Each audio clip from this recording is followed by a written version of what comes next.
ప్రభుత్వం తీసుకున్న నిర్ణయం అటు ప్రజల లోపల అన్ని పార్టీల లోపల పాజిటివ్గా ప్రజల అభిప్రాయాలను ప్రజల అభివృద్ధిని దృష్టిలో పెట్టుకొని ఆలోచించవలసిన సమయం ఉంది.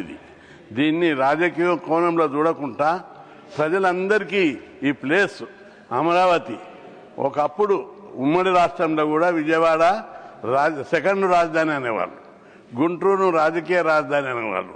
అట్లాంటి పరిస్థితుల్లో అందరికీ రాష్ట్రానికి మధ్యలో ఉన్నందున దీనిని అమరావతిని రాజధానిగా చేయడం మొత్తం ఆంధ్రప్రదేశ్ ప్రజలందరికీ ఆమోదయోగ్యంగా ఉంటుంది. అన్ని రంగాల లోపల రాకపోకలకు కానీ, పాలన సౌలభ్యం కానీ, ప్రభుత్వ అభివృద్ధి సంక్షేమ కార్యక్రమాలకు కానీ, అసెంబ్లీకి కానీ అందరికీ అభివృద్ధి ఉంటుంది. ఈ అన్ని అంశాలను దృష్టిలో పెట్టుకొని ప్రధానమంత్రి నరేంద్ర మోడీ శంకుస్థాపన చేశారు. దీన్ని అందరూ అన్ని వర్గాల ప్రజలు దాన్ని ఆమోదిస్తున్నారు. కాబట్టి ఈ బిల్లును పూర్తిగా సమర్థిస్తున్నాం. రెండవది, ఆంధ్రప్రదేశ్ అభివృద్ధి పట్ల నరేంద్ర మోడీ గారు చాలా స్టెప్స్ తీసుకుంటున్నాడు.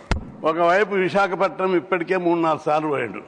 దాన్ని ఒక హబ్గా, కంప్యూటర్ హబ్గా, విజ్ఞాన ఖనిగా మార్చడానికి దాన్ని ఒక పెద్ద ఎత్తున అక్కడ లక్షల కోట్ల రూపాయలు, వేల కోట్ల రూపాయలు తెచ్చి ఆ ప్రాంతాన్ని అభివృద్ధి చేయాలని అనేక కార్పొరేట్ సంస్థలను అక్కడ ఆహ్వానిస్తున్నాడు. అదేవిధంగా విజయవాడ ప్రాంతంలో కూడా ఈ ప్రాంతం అభివృద్ధి చెందాలని చెప్పి ఆహ్వానిస్తుడు. అమరావతి వేదభూమి, అమరావతి ఓ గొప్ప తాత్విక భూమి, ఆధ్యాత్మిక క్షేత్రం. అది అక్కడ బౌద్ధము, శైవము, వైష్ణవము అలరాడినటువంటి తపోభూమి. అట్లాంటి పవిత్ర భూమిలో రాజధాని తప్పనిసరి వర్ధిల్లుతుంది. అక్కడి ప్రజలకు, ఆంధ్రప్రదేశ్ ప్రజలందరికీ కూడా సుభిక్షంగా అది ఉపయోగపడుతుంది, అందరికీ ఆమోదయోగ్యం కూడా. అట్లాంటి దాన్ని మనం అందరం కూడా పూర్తిగా సమర్థించవలసిన అవసరం ఉంది. పైగా ఆ ప్రాంతాన్ని అభివృద్ధి చేయడానికి ప్రభుత్వం ఇప్పటికే నరేంద్ర మోడీ గారి ప్రభుత్వం చాలా డబ్బులు రైల్వే కనెక్షన్కి కానీ, మున్సిపల్ యాక్టివిటీస్కి కానీ, పట్టణాభివృద్ధికి కానీ చాలా వివిధ రకాలుగా కేంద్ర ప్రభుత్వం ద్వారా, మళ్ళీ ఆసియన్ బ్యాంకు, వరల్డ్ బ్యాంకు ద్వారా రకరకాల రూపంలో పెద్ద మొత్తంలో ఇచ్చి దీన్ని ఒక ప్రపంచ స్థాయి నగరంగా హైదరాబాద్ను చంద్రబాబు ఎట్లయితే అభివృద్ధి చేసిండో అదేవిధంగా ప్రపంచ స్థాయి నగరంగా ఎన్డీఏ ప్రభుత్వం అమరావతిని అభివృద్ధి చేస్తుందని, అభివృద్ధి చేయాలనే తలంపు ప్రధానమంత్రికి ఉంది. ఆ దిశగా చాలా చర్యలు తీసుకుంటుడు. తప్పనిసరి బలహీన వర్గాలకు కూడా అది చాలా ఉపయోగపడుతుంది. ఆ ప్రాంతంలో అంతా బీసీ, ఎస్సీ, ఎస్టీలు ఉన్నారు. ఆ ప్రజలకు అక్కడ భూముల ధరలు పెరిగి మరి చదువు కోసం, ఇతర అవసరాల కోసం ఆ ప్రాంతం చాలా ఉపయోగపడే రీతిగా ఉంటుంది.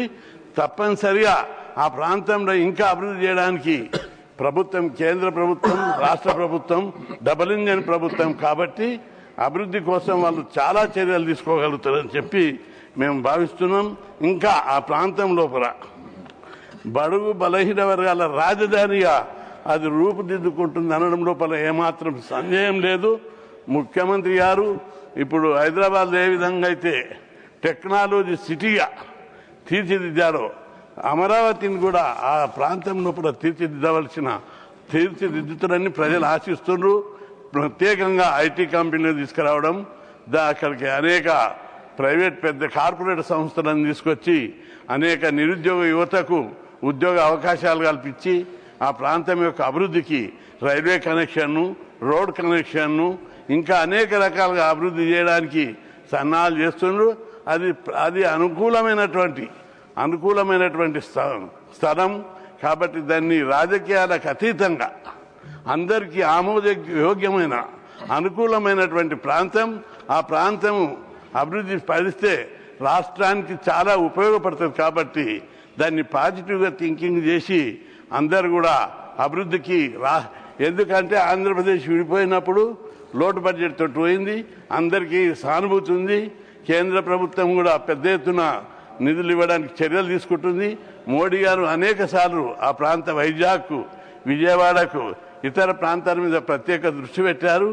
కాబట్టి ఆ ప్రాంతం అభివృద్ధికి అందరూ కూడా చర్యలు పాజిటివ్ అండ్ కన్స్ట్రక్టివ్ చర్యలు తీసుకోవడానికి సలహాలు ఇవ్వాలి.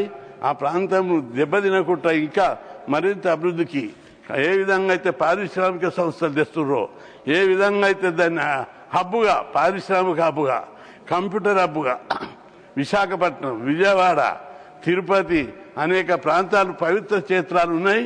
ఈ ప్రాంతాన్ని అభివృద్ధి చేయడానికి మోడీ గారు ప్రత్యేక చర్యలు తీసుకుంటున్నారు. మన ప్రియతమ ప్రధానమంత్రి నరేంద్ర మోడీని రాజకీయ కోణంలో చూడొద్దు.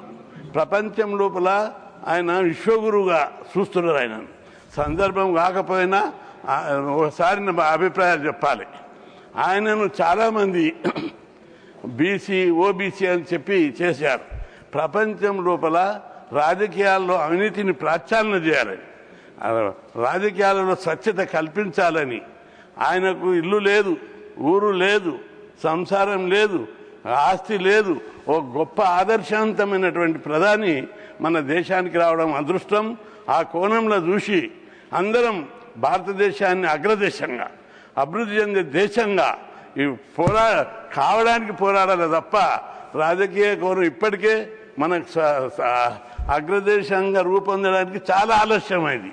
ఇంకా దీన్ని మనం రాజకీయ కోణంలో చూసి ప్రతికూల ప్రతివిమర్శలు చేసి డెవలప్మెంట్ కాదు. ఈ దేశంలో ఇంకా దాదాపు 50% ప్రజలు పేదరికంలో ఉన్నారు.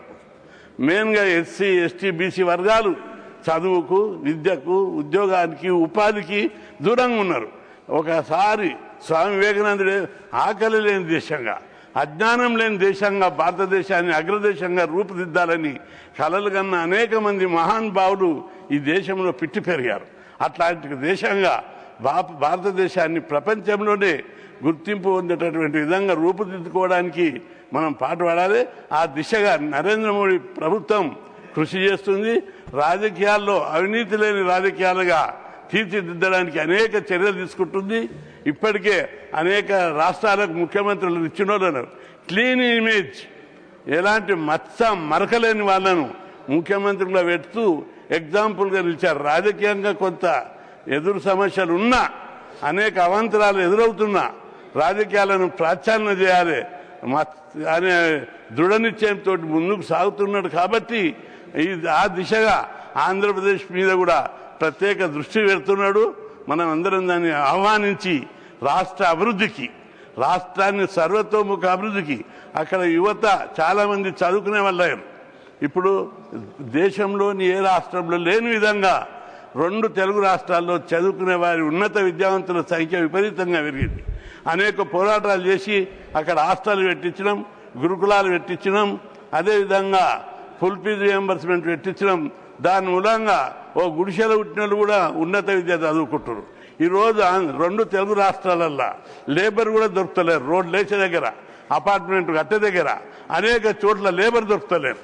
అట్లా లేబర్ దొరికినటువంటి రాష్ట్రంగా 2 తెలుగు రాష్ట్రాలు డెవలప్ అవుతున్నాయి చదువు లోపల. కాబట్టి ఆ రాష్ట్రాన్ని దేశంలోనే ఆదర్శవంతంగా రాష్ట్రంగా రూపుదిద్దడానికి అనేక చర్యలు గత ప్రభుత్వాలు తీసుకున్నాయి. కాబట్టి అక్కడ అనేక పోరాటాలు బలహీన వర్గాలలో జరుగుతుంది. ఆ విషయాన్ని గ్రహించి ప్రధానమంత్రి గారు ప్రత్యక్షంగా దేశంలోని అన్ని ప్రాంతాల లోపల బలహీన వర్గాలు చదువుకోవాలి. చదువు ద్వారానే పేద ప్రజలు అభివృద్ధి చెందుతారు. చదువు ఒక్కటే ఈ భారతదేశాన్ని సమర్థవంతమైనటువంటి గొప్ప వికసిత్ భారత్గా తీర్చిదిద్దుతుందని కేంద్ర ప్రభుత్వం కూడా అనేక చర్యలు తీసుకుంటుంది. అదేవిధంగా ప్రధానమంత్రి గారు తప్పనిసరిగా ఆంధ్రప్రదేశ్ మీద మరిన్ని ఇప్పటికే కొన్ని సూచనలు ఇచ్చినాం, మరిన్ని సూచనలు కూడా ఇచ్చి ఆ ప్రాంతం అభివృద్ధి కోసం మనం అందరం ఉమ్మడిగా రాజకీయాలకు అతీతంగా అందరూ కూడా ఆ ప్రాంతంలో విద్యావంతులకు ఉద్యోగాలు, ఉపాధి అవకాశాలు, ఫ్యాక్షనిజం ఇప్పటికే దాదాపు తగ్గిపోయింది. అదేవిధంగా ఆంధ్రప్రదేశ్ ఒకప్పుడు అన్నపూర్ణ, ప్రపంచ దేశాలకే అక్కడి నుంచి రైస్ పోయింది. అట్లాంటి దేశంలో, అట్లాంటి రాష్ట్రంలో ఇంకా డెవలప్ చేసుకోవాల్సినటువంటి అవసరం ఉంది. కాబట్టి ఆంధ్రప్రదేశ్ డెవలప్ కావడానికి, అమరావతిని ఇంకింత డెవలప్ చేయడానికి ఆ ప్రాంతంలో విద్యా సంస్థలు, అదేవిధంగా హాస్టళ్లు, గురుకుల పాఠశాలలు పెట్టి ఆ ప్రాంతం లోపల, ఆ పవిత్ర భూమి లోపల మరింత ముందుకు తీసుకుపోవడానికి చర్యలు తీసుకోవడానికి మరిన్ని సూచనలు ప్రభుత్వంకు సలహాలు ఇస్తే బాగుంటుంది. ఆ ప్రాంతం మరింత అభివృద్ధి చేయడానికి బలహీన వర్గాలకు ప్రత్యేకంగా బీసీలకు, ఎస్సీలకు, ఎస్టీలకు, అగ్రకులాల్లోని పేదలకు అందరికీ ఆ ప్రాంతం లోపల విద్యా సంస్థలను, వసతి గృహాలను, గురుకుల పాఠశాలలను, కోచింగ్ సెంటర్లను, అదే స్టడీ సర్కిళ్లను పెట్టినట్టయితే ఆ ప్రాంతం మరింత అభివృద్ధి చెందడానికి అవకాశం ఉంటుంది. ఆ దిశగా అందరూ సలహాలు ఇవ్వాలి. ఆ ప్రాంతం అభివృద్ధికి సిఎస్ఆర్ ఫండ్స్ ను, కేంద్ర ప్రభుత్వం ఫండ్ కాకుండా సిఎస్ఆర్ ఫండ్స్, తదితర ఫండ్స్ ను సేకరించి అభివృద్ధి కోసం సూచనలు ఇచ్చి అభివృద్ధికి ఉపయోగపడేటట్టు చేయాలి తప్ప రాజకీయ కోణం ఆలోచించొద్దని, ఆ ప్రాంతాన్ని రాజకీయ కోణంలో చూడొద్దు. ఆంధ్రప్రదేశ్ చాలా స్పీక్ ఇన్ తెలుగు 5 minutes. आपकी बात आ गई।